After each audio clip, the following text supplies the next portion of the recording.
일부 환자 중 왼쪽 가슴이 우울하다, 배가 우울하다 하는 분들이 있었습니다. 환자의 호소를 듣는 저는 제가 미치는 줄 알았습니다. 도대체 이해가 가지 않았습니다만 눌러보니 희한하게도 왼쪽 가슴 부위만 통증이 있고 혹은 복부 쪽에만 통증이 있는 것이다. 이 통증을 없애니 왼쪽 가슴 우울 혹은 복부 우울 증상이 사라지게 됐습니다.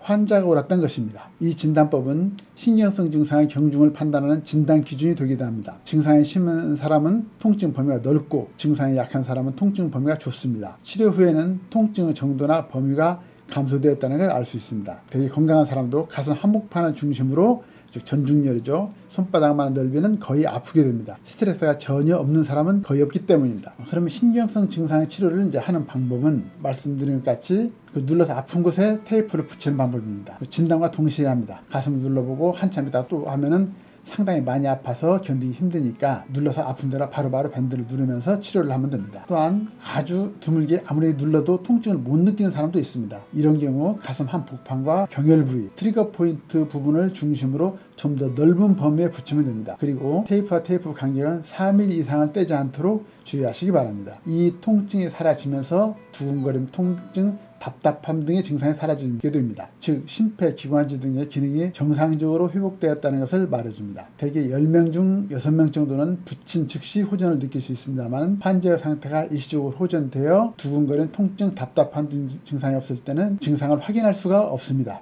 이런 경우 차분해지거나 느긋해지는 상태를 느끼기도 합니다. 혹은 맥박 횟수의 변화가 올 수도 있습니다. 신경성 증상을 가지고 있는 분들 중 60% 정도가 맥박 횟수가 지나치게 빨리 뛰거나 혹은 지나치게 늦게 뛰게 됩니다. 저는 진찰 시 반드시 맥박 횟수를 재고 붙인 후 맥박의 횟수를 잽니다. 맥박의 횟수가 많게는 12회 혹은 일본의 6, 7회 정도의 차이가 나게 됩니다. 만약 느끼지 못한다면 부위를 잘못 부착할 수도 있으니 유의하시기 바랍니다. 가급적 사진 부위와 거의 똑같이 붙이는 것이 좋습니다. 신경전달 물질은 항상성의 특징을 가지고 있습니다. 즉 하나의 신경전달 물질이 잘못되면 도미노 현상같이 다른 신경전달 물질에 영향을 미치게 되어 관련 질환이 나타나게 됩니다. 우울증이 있는 사람은 불면증을 겸하고 있을 수 있으며 불면증이 있는 사람은 약간의 공황장애를 앓고 있을 수도 있으며 분노 조절장애 등이 있을 수 있습니다. 이는 ADHD, 강박증, 대인기피증 등의 증상이 있는 경우도 마찬가지입니다. 공황장애나 불면증만 있는 등 하나의 신경성 증상을 가지고 있는 사람은 거의 없습니다. 이는 신경전달 물질이 하나만 잘못돼도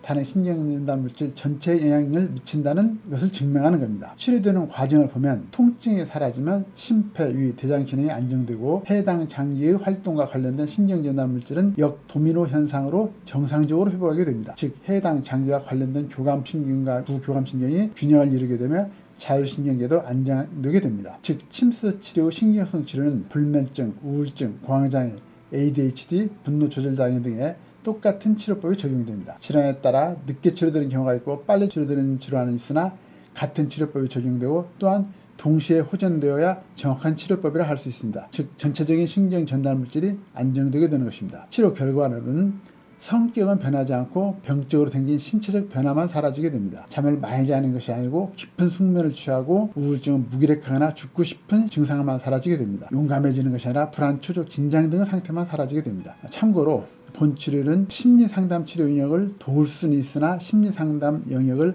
완벽히 대신하지는 못합니다. 그럼 이러한 치료는 이제 양방치료하고 좀 비교가 할 수가 있습니다. 현재 신경성 증상을 치료하는 현대의학의 경우 특정 질환을 치료하는 특정 신경 전달 물질을 작용을 하는 약물을 투여하게 되는데 초기에는 일시적으로 효과가 있을 수 있으나 장기적으로는 다른 신경 전달 물질이 균형을 깨게 되어 다른 질환을 유발하거나 부작용을 유발하게 됩니다. 즉 세로토닌을 투여 시 초기엔 효과가 있으나 장기 투여 시 부작용이 생기거나 다른 신경전달 물질, 예를 들면 도파민 등의 이상을 유발하여 우울증 등 각종 신경성 증상이 더불어 생기게 됩니다. 따라서 장기간의 약물을 복용 시 교감신경계와 부교감신경계의 상호 균형에 이상이 생기고 이는 자율신경에 이상을 초래하게 되는 것입니다. 참고로 임상에서 볼 때 가슴 치료로 치료되는 그러한 신경성 증상을 대충 나열을 해보았습니다. 여기에서 이제 우리가 주목해야 볼 것은 본태성 떨림이라 해서 현대의학에서는 치료가 되지 않는다 그렇게 되어 있는데 그것도 역시 이러한 치료로 해결을 할 수가 있습니다.